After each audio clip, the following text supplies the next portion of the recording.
ಎಲ್ಲರಿಗೂ ನಮಸ್ಕಾರ. ಮಾವಿನ ಹಣ್ಣಿನ ಸೀಸನ್, ಮಾವಿನ ಹಣ್ಣಿನ ಕಡುಬು. ಸೊ ಥರದ ಮಾವಿನ ಹಣ್ಣುಗಳ ರೆಸಿಪಿಗಳನ್ನು ನನ್ನ ಈ ಚಾನಲಲ್ಲಿ ನಾನು ಮಾಡ್ತಿದ್ದೇನೆ. ಇವತ್ತು ನಾವು ಕರಾವಳಿಗರು ಹೇಗೆ ಒಂದು ಈ ಹಲಸಿನ ಎಲೆಯಲ್ಲಿ ಸುತ್ತಿ ಒಂದು ಗುಂಡ ಟೈಪ್ನಲ್ಲಿ ಮಾಡ್ತೇವೆ, ಆ ರೀತಿಯ ಮಾವಿನ ಹಣ್ಣಿನ ಕಡುಬನ್ನು ಮಾಡಿದ್ದೇನೆ. ಬಹಳ ಟೇಸ್ಟಿಯಾಗಿ ಬರ್ತದೆ. ಮಕ್ಕಳಿಗಂತೂ ಕೇಳಿ ಕೇಳಿ ತಿನ್ನುವಂತಹ ಈ ರೆಸಿಪಿ.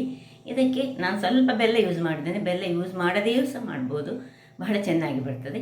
ಹಾಗಾದರೆ ಯಾರೆಲ್ಲ ನನ್ನ ಚಾನಲನ್ನು ನೋಡ್ತಿದ್ದೀರಿ, ಯಾರೆಲ್ಲ ಇನ್ನೂ ಸಬ್ಸ್ಕ್ರೈಬ್ ಮಾಡಿಲ್ಲ, ದಯವಿಟ್ಟು ಸಬ್ಸ್ಕ್ರೈಬ್ ಮಾಡಿ ಸಪೋರ್ಟ್ ಮಾಡಿ ಅಂತ ಹೇಳುತ್ತಾ ಬನ್ನಿ ಯಾವ ರೀತಿ ಈ ಒಂದು ಗುಂಡ ಅಥವಾ ಕಡುಬು ಮಾಡುವುದೆಂದು ನೋಡೋಣ.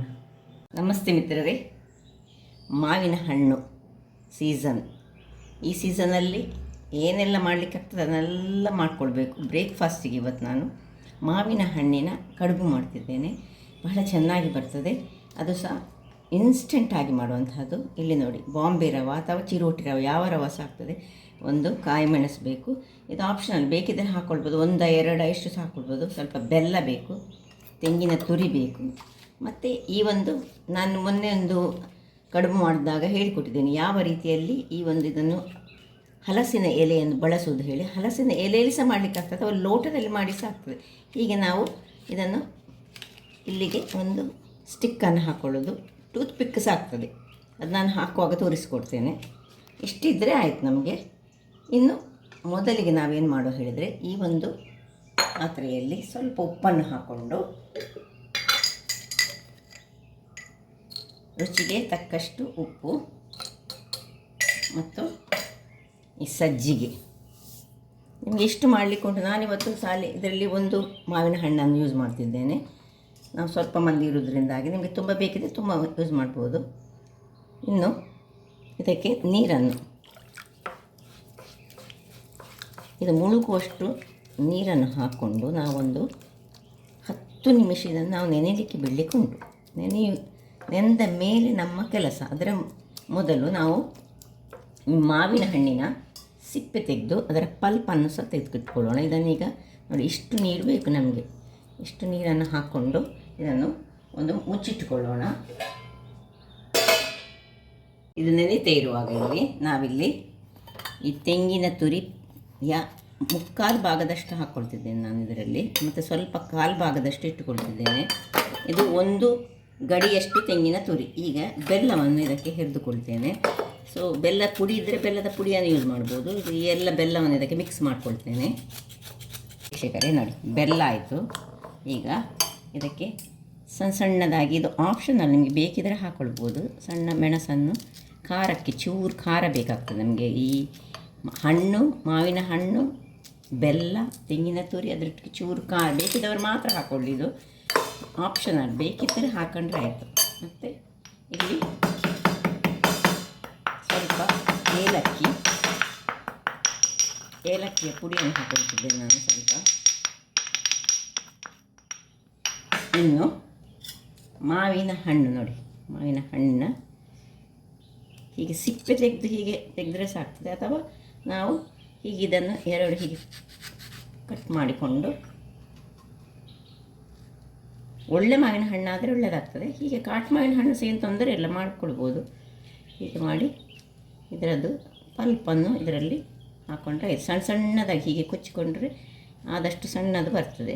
ಅಥವಾ ನೀವು ಗ್ರೈಂಡ್ ಸಹ ಮಾಡ್ಕೊಳ್ಬೋದು. ಗ್ರೈಂಡ್ ಮಾಡಿದರೆ ಅದರ ಟೇಸ್ಟ್ ಒಂದು ಸ್ವಲ್ಪ ಬೇರೆ ಬರ್ತದೆ, ಪ್ಯೂರಿಯಾಗಿ ಹೋಗ್ತದೆ. ಹೀಗೆ ಸಣ್ಣದಾಗಿ ನಡುವಲ್ಲಿ ನಮಗೆ ಅದರದ್ದು ಪೀಸಸ್ ಇದ್ದರೆ ಒಳ್ಳೆಯದಾಗ್ತದೆ. ಹೀಗೆ 2 ಭಾಗವನ್ನು ಸಹ ಇದೇ ರೀತಿ ನಾನು ಕಟ್ ಮಾಡ್ಕೊಳ್ತೇನೆ. 2ನೇ ಇದನ್ನು ಸಹ ಹಾಕ್ಕೊಳ್ತಿದ್ದೇನೆ, ಸೈಡ್ಸನ್ನು ಸಹ. ನಿಮಗೆ ಎಷ್ಟು ಮಾವಿನ ಹಣ್ಣು ಬೇಕು ಅಷ್ಟು ಮಾವಿನ ಹಣ್ಣು ಹಾಕ್ಕೊಳ್ಬೋದು. ಸ್ವಲ್ಪ ಮಾವಿನ ಹಣ್ಣಲ್ಲಿ ಸಹ ಇದನ್ನು ಮಾಡ್ಕೊಳ್ಬೋದು. ಹೇಗೆ ಸಹ ಆಗ್ತದೆ ನೋಡಿ. ಇದರ ಜ್ಯೂಸಲ್ಲಿ ಇದಕ್ಕೆ ಒಳ್ಳೆ ಬೀಳಬೇಕು. ಸ್ವಲ್ಪ ಸಹ ಈ ಪಲ್ಪ್ ಇದರಲ್ಲಿ ಉಳಿಯದ ಹಾಗೆ ನಾವು ಹಾಕ್ಕೊಳ್ಳೋಣ. ಇನ್ನು ಇದನ್ನು ಚೆನ್ನಾಗಿ ಹೀಗೆ ಎಲ್ಲವನ್ನು ಮಿಕ್ಸ್ ಮಾಡ್ಕೊಳ್ಳೋದು. ಆಯಿತು, ನಮ್ಮ ಹೂರಣ ಇದರದ್ದು ರೆಡಿ ಆಯಿತು.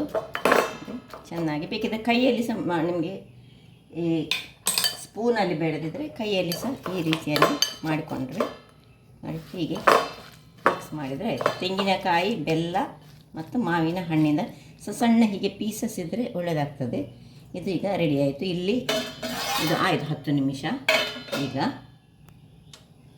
ಸ್ವಲ್ಪ ಗೇರು ಬೀಜವನ್ನು ಇದಕ್ಕೆ ಹೀಗೆ ಸಣ್ಣದಾಗಿ ಹೆಚ್ಚಿಟ್ಟುಕೊಂಡು ಹಾಕ್ಕೊಂಡ್ರೆ ಒಳ್ಳೆಯದಾಗ್ತದೆ. ಒಂದು 10 ಗೇರು ಬೀಜವನ್ನು ನಾನು ಈ ರೀತಿಯಾಗಿ ಹೀಗೆ ಕಟ್ ಮಾಡಿಕೊಂಡು ಇದಕ್ಕೆ ಮಿಕ್ಸ್ ಮಾಡಿಕೊಳ್ತೇನೆ. ಈಗ ಗೇರು ಬೀಜವನ್ನು ಇದರಲ್ಲಿ ಮಿಕ್ಸ್ ಮಾಡಿಕೊಳ್ಳೋಣ. ಆಯ್ತು. ಇನ್ನು ಎಲೆಗಳು ನೋಡಿ ಈ ರೀತಿಯಾಗಿ ಫೋಲ್ಡ್ ಮಾಡಿದ್ದೇನೆ. ನಿಮಗೆ ಒಂದು ಬೇಕಿದ್ದರೆ ನಾನು ತೋರಿಸ್ತೇನೆ. ಮುಂಚೆ ಇದರಲ್ಲಿ ಮಾಡಿದ್ದೇನೆ ನಾನು. ಈ ರೀತಿಯಾಗಿ ನೋಡಿ ಹೀಗೆ ಫೋಲ್ಡ್ ಮಾಡಿದರೆ ಆಯ್ತು. ನೋಡಿ ಈ ರೀತಿ ಹೀಗೆ ಫೋಲ್ಡ್ ಮಾಡೋದು, ಕೋನ್ ಶೇಪಲ್ಲಿ ಫೋಲ್ಡ್ ಮಾಡೋದು. ಮತ್ತು ಒಂದು ಸ್ಟಿಕ್, ಯಾವುದೇ ಸ್ಟಿಕ್ ಆಗ್ತದೆ. ಈವನ್ ನಮ್ಮದು ಕೋಕೋನಟ್ ಎಲೆದು ಸ್ಟಿಕ್ ಇರ್ತದೆ, ಅದು ಸಹ ಆಗ್ತದೆ. ಅಥವಾ ಟೂತ್ ಪಿಕ್ಕಲ್ಲಿ ಸಹ ಮಾಡಿದರೆ ಆಯಿತು. ಸ್ವಲ್ಪ ನಮಗೆ ಫೈನಾಗಿ ನೋಡಿ ಈ ರೀತಿ ಬರಬೇಕು ನಮಗೆ ನೋಡಿ. ಅಥವಾ ನೋಡಿ ಹೀಗೆ ಮಾಡಿದರೆ ಸಹ ಆಗ್ತದೆ, ಯಾವ ರೀತಿ ಸಹ ಆಗ್ತದೆ. ಈಗ ಇಲ್ಲಿ ನೋಡಿ ಇದನ್ನು ಚೆನ್ನಾಗಿ ಸ್ವಲ್ಪ ನಾದಿಕೊಳ್ಳೋಣ. ಸ್ವಲ್ಪ ತೆಂಗಿನ ತುರಿ ಉಳಿಸಿದ್ದನ್ನು ಇದಕ್ಕೀಗ ಹಾಕ್ಕೊಳ್ತಿದ್ದೇನೆ. ಮಿಕ್ಸ್ ಮಾಡಿಕೊಂಡು ಒಂದು ಹಿಟ್ಟಿನ ಹದಕ್ಕೆ ಇದು ಬರಬೇಕು. ಇದು ನೋಡಿ ಚೆನ್ನಾಗಿ ಬಂತು. ಈಗ ಇಲ್ಲಿ ಸ್ಟೀಮರನ್ನು ನಾವು ಇಲ್ಲಿ ಇಟ್ಕೊಳ್ಳೋಣ. ಸ್ಟೀಮರಲ್ಲಿ ಬೇಯಿಸುವಂಥದ್ದು ಇದು. ಸೊ ಸ್ಟೀಮರ್ ಬಿಸಿ ಆಗ್ತಾ ಇರುವಾಗ ನಾವು ಈ ಒಂದು ಮಿಕ್ಸ್ ಮಾಡಿದಂತಹ ಈ ರೀತಿಯಾಗಿ ಮಿಕ್ಸ್ ಮಾಡಿದೆ. ಇದರಲ್ಲಿ ಒಂದು ಇಷ್ಟನ್ನು ತೆಗೆದುಕೊಂಡು ಇದರ ಒಳಗೆ ಈ ರೀತಿಯಾಗಿ ಸ್ಪ್ರೆಡ್ ಮಾಡ್ಕೊಳ್ಳೋದು ನೋಡಿ. ಅಥವಾ ನಾವು ಲೋಟಗಳೆಲ್ಲ ಸಹ ಹಾಕ್ಕೊಂಡು ಮಾಡ್ಬೋದು, ಹೇಗೆ ಸಹ ಆಗ್ತದೆ ನೋಡಿ. ಹೀಗೆ ಹೋಲ್ ಇರಬೇಕು. ಇನ್ನು ಈ ಒಂದು ಮಿಶ್ರಣ, ಏನು ಮಿಶ್ರಣ ಉಂಟು ನೋಡಿ, ಇದನ್ನು ಇದಕ್ಕೆ ತುಂಬಿಸಿಕೊಂಡು ಇದರ ಮೇಲೆ ಇನ್ನು ಸ್ವಲ್ಪ ಇದನ್ನು ಮಾಡಿ ಇದನ್ನು ಕಂಪ್ಲೀಟಾಗಿ ಬಂದು ಫುಲ್ ಆಗಬೇಕಂತ ಏನಿಲ್ಲ. ಇದು ಆದ ಕೂಡಲೇ ಒಂದು ಹೀಗೆ ಆದ ಕೂಡಲೇ ಇಲ್ಲಿ ನೋಡಿ ಸ್ಟೀಮರ್ ಬಿಸಿಯಾಗಿದೆ. ಬಿಸಿಯಾದಂತಹ ಸ್ಟೀಮರಲ್ಲಿ ನಾವು ಇದನ್ನು ಹೀಗೆ ಇಟ್ಟುಕೊಂಡ್ರೆ ಆಯಿತು. ಅದೇ ರೀತಿ ಇನ್ನೊಂದು ಬಾರಿ ತೋರಿಸ್ತೀನಿ. ಇನ್ನೊಂದನ್ನು ಮಾಡಿಕೊಂಡು ನೋಡಿ, ಒಂದು ಸರ್ತಿ ಇಷ್ಟನ್ನು ತೆಗೆದುಕೊಳ್ಳೋದು, ಒಂದು ಉಂಡೆಯಷ್ಟು ಇದರ ಒಳಗೆ ಹೀಗೆ ಕವರ್ ಮಾಡಿಕೊಳ್ಳೋದು. ಎಷ್ಟು ಬೇಕಷ್ಟನ್ನು ಮಾತ್ರ ತೆಗೆದುಕೊಳ್ಳಿ, ಚೆನ್ನಾಗಿ ಬರ್ತದೆ. ಮಕ್ಕಳಂತೂ ಕೇಳಿ ಕೇಳಿ ತಿಂತಾರೆ, ಅಷ್ಟು ಚೆನ್ನಾಗಿ ಬರ್ತದೆ. ಸೊ ಇದರಲ್ಲಿ ಈ ಕ್ಯಾಶು ನಟ್ಸ್ ಎಲ್ಲ ಹಾಕಿದರೆ ಉಂಟಲ್ಲ, ಅದು ನಮಗೆ ಸಹ ಹಾಗೆ ತಿನ್ನಲಿಕ್ಕೆ ಟೇಸ್ಟ್ ಆಗ್ತದೆ, ಮಕ್ಕಳಿಗೆ ಸಹ ಬಹಳ ಖುಷಿಯನ್ನು ಕೊಡುವಂತಹದ್ದು. ಸ್ವಲ್ಪ ಇದನ್ನು ಸ್ಲೈಟ್ಲಿ ತೆಳುವಾಗಿ ಇದನ್ನು ಕವರ್ ಮಾಡಿಕೊಂಡ್ರೆ ಆಯಿತು. ಈ ರೀತಿಯಾಗಿ ಇದರಲ್ಲಿ ಇಟ್ಕೊಳ್ಳೋಣ. ಎಲ್ಲವನ್ನು ಸಹ ಇದೇ ರೀತಿಯಲ್ಲಿ ನಾನು ಮಾಡಿಕೊಳ್ತೇನೆ ನೋಡಿ. ಹೀಗೆ ಇಡ್ತಾ ಇದ್ದೇನೆ. ಸಪೋಸ್ ನಿಮ್ಮ ಹತ್ರ ಈ ಥರದ ಎಲೆ ಇಲ್ಲದಿದ್ದರೆ ಬಾಳೆ ಎಲೆಯಲ್ಲಿ ಸಹ ಮಾಡ್ಬೋದು. ಅಥವಾ ಬಾಳೆ ಎಲೆ ಸಹ ಇಲ್ಲದಿದ್ದರೆ ಹೀಗೆ ನೋಡಿ ಒಂದು ತಟ್ಟೆಯಲ್ಲಿ ಇದನ್ನು ಹೀಗೆ ಕವರ್ ಮಾಡಿಕೊಂಡು ಸ್ವಲ್ಪ ಬೇಕಿದ್ದರೆ ಇದಕ್ಕೆ ಎಣ್ಣೆ ತಾಗಿಸಿಕೊಳ್ಳಿ. ಬೇಕಿದ್ದರೆ ಅಗತ್ಯ ಇಲ್ಲ, ಅದು ಚೆನ್ನಾಗಿ ಬರ್ತದೆ ನೋಡಿ. ಇನ್ನು ಇದನ್ನು ಮಿಶ್ರಣವನ್ನು ಹೀಗೆ ಹಾಕ್ಕೊಂಡು ಹೀಗೆ ತಟ್ಟೆಯಲ್ಲಿ ಬೇಯಿಸಿದರೆ ಸಹ ನಡೀತದೆ, ಹೀಗೆ ಸಹ ಆಗ್ತದೆ, ಹೀಗೆ ಸಹ ಆಗ್ತದೆ. ಸೊ ನಾನು ಒಂದು ತಟ್ಟೆಯಲ್ಲಿ ಸಹ ಬೇಯಿಸಿ ತೋರಿಸ್ತಿದ್ದೇನೆ ನಿಮಗೆ. ಹೀಗೆ ಈ ರೀತಿ ನೋಡಿ ಇದು ಆಗ್ತಾ ಉಂಟೀಗ. ಹೀಗೆ ಬೇಯಲಿ. ಇದಕ್ಕೆ ಮುಚ್ಚಳವನ್ನು ಮುಚ್ಚಿ ಇನ್ನು ಒಂದು 10 ನಿಮಿಷಗಳ ಕಾಲ ಬೇಯಿಸ್ಕೊಂಡು 10 ನಿಮಿಷಗಳ ಬಳಿಕ ಒಂದು 10-15 ನಿಮಿಷ ಇಟ್ಕೊಂಡಿದ್ದೇನೆ. ಆಫ್ ಮಾಡ್ಕೊಂಡಿದ್ದೇನೆ. ಈಗ ಹೇಗೆ ಬಂದಿದೆ ನೋಡೋಣ. ಒಮ್ಮೆ ಚೆಕ್ ಮಾಡೋ ಬೆಂದಿದೆ ಅಂತ.